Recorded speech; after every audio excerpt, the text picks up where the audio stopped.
Que privilégio imenso que eu e você temos de podermos, com toda a liberdade, abrir nossas Bíblias e juntos estudarmos a palavra de Deus. Vamos agradecer a Deus por isso. Senhor nosso Deus, obrigado porque a gente pode fazer isso, estudar a Bíblia. Nós sabemos que muitos irmãos nossos no mundo todo não podem fazer isso, alguns porque não têm a liberdade para isso, alguns porque não têm uma Bíblia, alguns porque não têm olhos para ler, alguns porque não sabem ler. Nós te agradecemos, Senhor, que o Senhor nos concede meios para que a tua palavra nos alcance. Muito obrigado, Senhor. Nos abençoa com o aprendizado da tua palavra e nos conduz a toda a verdade. Nós oramos juntos em nome de Jesus. Amém. Diga também o seu amém. Significa eu concordo, é verdade, que assim seja. Olá, seja bem-vindo. Aqui nós estudamos a Bíblia. Se você já é um frequentador desse canal, você já conhece aqui o que nós fazemos juntos nesse tempo. Se você está chegando agora, seja bem-vindo. Vamos continuar o que a gente sempre faz. Abrir a Bíblia, estudar livro, verso por verso, capítulo por capítulo, página por página, buscando sempre o significado original dos textos. E eu lhe convido a abrir comigo a sua Bíblia no livro de Atos dos Apóstolos, agora no capítulo 24. Vamos fazer uma brevíssima revisão aqui, só para a gente se encontrar no contexto dessa história. Estamos no final de Atos, onde Lucas, sim, o mesmo Lucas que escreveu o Evangelho de Lucas, ele escreveu nessa porção final, especialmente a respeito do apóstolo Paulo. E no ponto que a gente está na história, no finalzinho do capítulo 23, nós vimos que o apóstolo Paulo foi transferido de Jerusalém para Cesareia. Ele foi preso em Jerusalém, com acusações injustas e até equivocadas. Os próprios acusadores se enganaram no que estavam fazendo.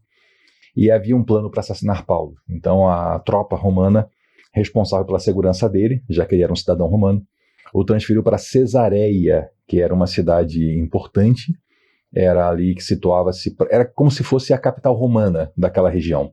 E Paulo foi então para lá transferido para a sua segurança. E assim nós começamos o capítulo 24, e diz assim a palavra de Deus. 5 dias depois, quer dizer, 5 dias depois da chegada de Paulo, né? O sumo sacerdote Ananias desceu a Cesareia com alguns dos líderes dos judeus e um advogado chamado Tértulo, os quais apresentaram ao governador suas acusações contra Paulo. Vamos lá, Ananias era o sumo sacerdote. Sumo sacerdote quer dizer o chefe, o maioral dos sacerdotes. Todos os sacerdotes eram descendentes de Arão, aquele que foi o irmão de Moisés. Esse Ananias em especial, ele foi um daqueles da linhagem sacerdotal que entrou para a história como alguém muito corrupto.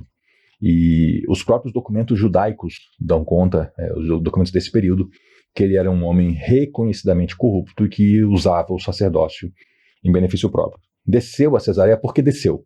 Por um judeu, Jerusalém é sempre o lugar mais alto. Mesmo, é claro, Jerusalém é num lugar alto, numa elevação, mas sempre fala-se em subir para Jerusalém e descer de Jerusalém, indicando lá um lugar mais alto até espiritualmente. E eles levaram um advogado chamado Tértulo. O termo advogado aqui, ele se aproxima mais do que nós chamamos hoje de um orador, do que de um operador do direito. Hoje nós entendemos advogado como alguém com uma formação jurídica que opera o direito e predominantemente o faz isso por meio de textos, produção de documentação jurídica, petições e coisas assim. Aqui era predominantemente pela fala. Então eram pessoas muito treinadas nas artes da oratória. O nome Tértulo é um nome que dá a entender que ele era alguém não judeu, alguém de um mundo grego. E então ele foi um profissional contratado para acusar Paulo, que chama atenção, né? Se eles tinham um caso contra Paulo, se Paulo tinha violado a lei, isso seria muito claro. Mas eles levaram ainda assim um orador para usar técnicas de oratória para acusar Paulo. E aí Paulo foi chamado. Quando Paulo foi chamado, Tértulo apresentou a sua causa a Félix, que era o governante romano ali. Então vejam que foi o Tértulo que falou, não foram os acusadores de Paulo. Isso aqui é importante, nós vamos retomar daqui a pouco um fato na fala de Paulo que mostra que, inclusive, a invalidade, a falta de coerência e de possibilidade processual nessa acusação. Tá? É uma coisa bem do direito romano que eu vou lhe chamar a atenção daqui a pouquinho. Bom, o Tértulo começa assim falando a Félix. Temos desfrutado de um longo período de paz durante o teu governo, e o teu providente cuidado resultou em reformas nesta nação. Em tudo e em toda parte, excelentíssimo Félix, reconhecemos esses benefícios com profunda gratidão. Isso aqui é tudo mentira, tá? O Félix era odiado pelos judeus, e eles, inclusive, mandaram uma delegação mais tarde, uma delegação a Roma, para pedir a remoção do Félix ali. Ele foi um péssimo governante, e, inclusive, ele caiu, ele perdeu o governo. Mais tarde a gente vai ver, tem uma transição ali, ele perde o seu título, o seu cargo, também por influência dos judeus que foram reclamar dele, e ele realmente era péssimo. A história dá conta disso, não só a história da igreja, a história judaica, mas a história em geral tem documentos falando sobre isso, sobre que péssimo governante que ele foi, pessoa com um caráter muito ruim. Então isso aqui é tudo bajulação, é tudo mentira. Nós vamos contrastar em seguida com a introdução que Paulo faz, como é diferente. Eles aqui mentem para bajular Félix para ganhar a simpatia dele. Paulo fala uma verdade. Mas vamos seguir aqui no texto nesse momento, ver o prosseguimento. Todavia, a fim de não tomar-te mais tempo, peço-te o favor de ouvir-nos apenas por um pouco. Aqui um recurso de retórica, né? O Tértulo era um orador, então ele faz ali, olha, não vou tomar teu tempo aqui, só me ouve um pouquinho, o caso é breve. Mero recurso de retórica. Retórica é a arte de falar buscando convencer o outro, né? Verificamos que este homem é um perturbador, que promove tumultos entre os judeus pelo mundo todo. Ele é o principal cabeça da seita dos nazarenos e tentou até mesmo profanar o templo. Então o prendemos e quisemos julgá-lo segundo a nossa lei. Bom, verificamos. Se ele verificou, ele deve ter provas. As provas naquela época eram principalmente testemunhais. Eles não trouxeram uma única testemunha das acusações que eles fazem contra Paulo, né? Esse homem é um perturbador. Ok, então ele é um perturbador, vamos assim, isso é um adjetivo, né? Estão dando uma característica. Ok, o que ele perturbou? Qual foi o fato? Onde? Cadê testemunha? Não tem. Ele é o principal cabeça da seita dos nazarenos. Os cristãos. Eles estão chamando aqui os cristãos de nazarenos, né? Por uma confusão. Jesus de Nazaré, apesar de Jesus ter nascido em Belém, mas foi criado em Nazaré, então ficou esse título, né? O nazareno. E aí eles confundiam, achavam que os cristãos todos se identificavam como nazarenos, né? Seita. O termo seita tem várias formas de tratar esse termo. Aqui parece simplesmente ser um grupo religioso pequeno, que ele está chamando. Às vezes seita é uma coisa pejorativa, uma coisa ruim. Se fala, aquela seita como algo ruim. E tem o conceito que muita gente trabalha, eu inclusive uso isso, né? Seita como separação. É um grupo que se separa dos outros. O próprio grupo se separa e se diz o único grupo verdadeiro, tá? Mas aqui ele fala, parece algo assim meio pequeno e pejorativo, né? A seita dos nazarenos, principal cabeça. Não era. Aqui foi um erro, né? Paulo realmente era uma pessoa pública muito influente naquele tempo, mas não havia no cristianismo, originalmente, lá no cristianismo primitivo, essa figura do principal cabeça. Se houvesse, seria Pedro. Tá? E por que eu falo que não há? Porque Pedro, ele era considerado o primeiro entre iguais. Os apóstolos eram considerados iguais, né? Pedro como representante, como aquele que tinha ali uma proximidade grande com Jesus, que tinha ali uma experiência grande e que tinha então uma primazia, né? Era considerado assim esse principal, mas não como um chefe, como alguém que mandava nos outros apóstolos, né? Essas figuras não aconteceram na história do cristianismo até alguns séculos depois desses fatos aqui. Aliás, esses fatos aqui, para sua curiosidade, tá? Nós estamos aqui mais ou menos ali pelo ano 58 ao ano 60 depois de Cristo. E ele fala assim, tentou até mesmo profanar o templo. Certo. Temos aqui um problema técnico. Como que um judeu profana o templo? Bom, para um judeu profanar o templo, nós teríamos que usar até a imaginação. Porque ele teria que fazer o quê? Fazer um culto a ídolo lá dentro, levar um animal impuro para sacrifício e introduzir esse animal em o culto, né? Porque a acusação não era essa. A acusação original era que um cidadão de Éfeso havia entrado no templo junto com Paulo. Então, esse cidadão de Éfeso seria ele quem profanou o templo e não Paulo. Está vendo que aqui tem um problema na acusação. A acusação é tecnicamente falha. Para um judeu profanar o templo, ele deveria fazer o quê? Assumir a função de sacerdote sem ser.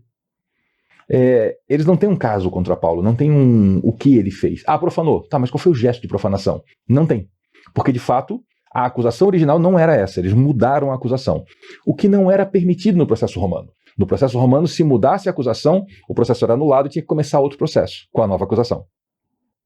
Tentou até mesmo profanar o templo, então o prendemos e quisemos julgá-lo segundo a nossa lei. Mentira! Eles tentaram fazer um linchamento público, foram os romanos que salvaram Paulo. Ele não foi preso para julgamento. Houve uma tentativa de linchamento, nós vimos isso juntos já nos vídeos anteriores, né?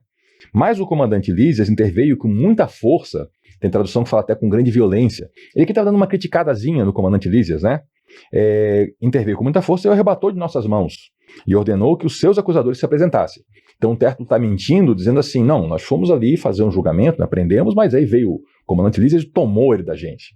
Não, eles iam assassinar Paulo publicamente, fazer um linchamento, e Lísias então interveio e interrompeu o ato de linchamento e salvou a vida de Paulo. E sim, ordenou que apresentasse os seus acusadores, tinha que ter um processo normal, Paulo era cidadão romano, não se fazia linchamento de cidadão romano. Se tu mesmo interrogares, aqui o Tértulo está falando com o Félix, né? Se tu mesmo interrogares, poderás verificar a verdade a respeito de todas as acusações que estamos fazendo contra ele. Aqui Tértulo ele dá uma falha de retórica muito grande, porque ele pede para que Félix interrogue o réu, e diz assim, ó, se você interrogar o réu, você mesmo vai descobrir que tudo que eu estou falando é verdade. Como assim? Sem provas nenhuma? Por que o simples interrogar do réu traria essas acusações à tona? Na verdade, o problema é que Tértulo tem na mão, como orador, como advogado contratado pelos judeus, é que ele não tem um caso. Ele não tem um caso a apresentar. E tem um problema também, um outro problema, né, que Paulo vai chamar daqui a pouco, eu até nem vou lhe adiantar isso, vamos ler um pouquinho para a gente chegar juntos lá. E os judeus confirmaram a acusação, garantindo que as afirmações eram verdadeiras. Ou seja, eles tentaram, pela garantia de muitas pessoas, dizer assim, ó, é verdade, é verdade, é verdade, é verdade, todo mundo como se fosse uma votação. Mas não tinha uma única testemunha. E não tinha um fato concreto para acusar. Aqui é um problema jurídico que eles têm na mão. Quando o governador lhe deu sinal para que falasse, o Paulo declarou, agora vamos contrastar a introdução que Paulo faz com a introdução mentirosa do Tértulo. Sei que há muitos anos tem sido juiz nessa nação. Por isso, de bom grado, faço a minha defesa. E acabou aqui a introdução de Paulo. Ele citou um fato. Há muitos anos és o juiz dessa nação. Porque os governantes julgavam, tá? É que a gente hoje tem a divisão entre governo e judiciário. Eles não tinham. E então Paulo fala, eu sei que você julga aqui há muito tempo. Por isso eu faço a minha defesa de bom grado. O que quer dizer isso?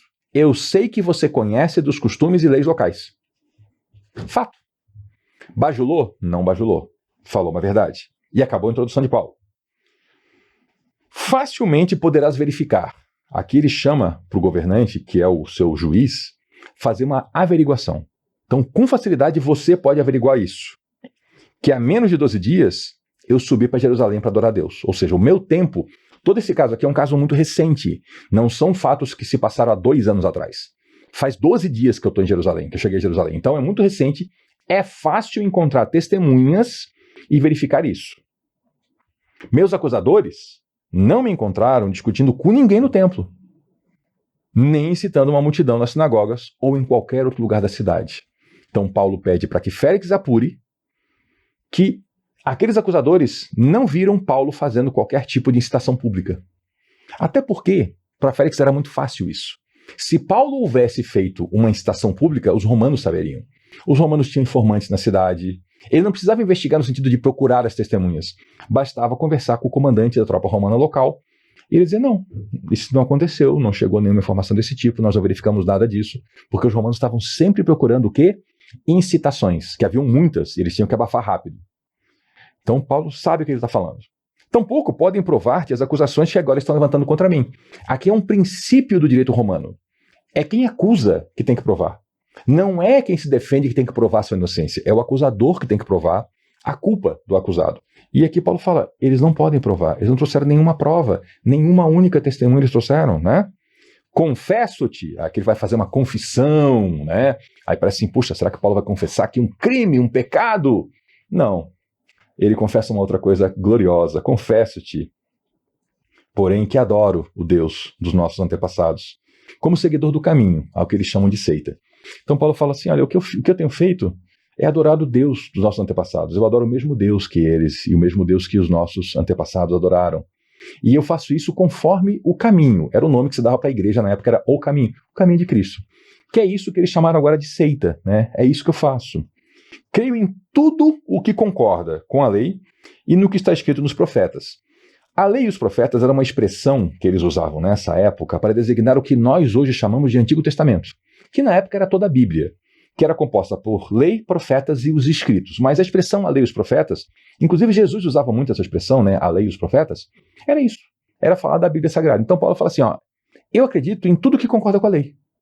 Até Paulo aqui ele vai mais além, né? Ele não está falando só do texto da lei, mas coisas que outras pessoas possam dizer, discursos, pregações, ensinos, escritos, concorda com a lei?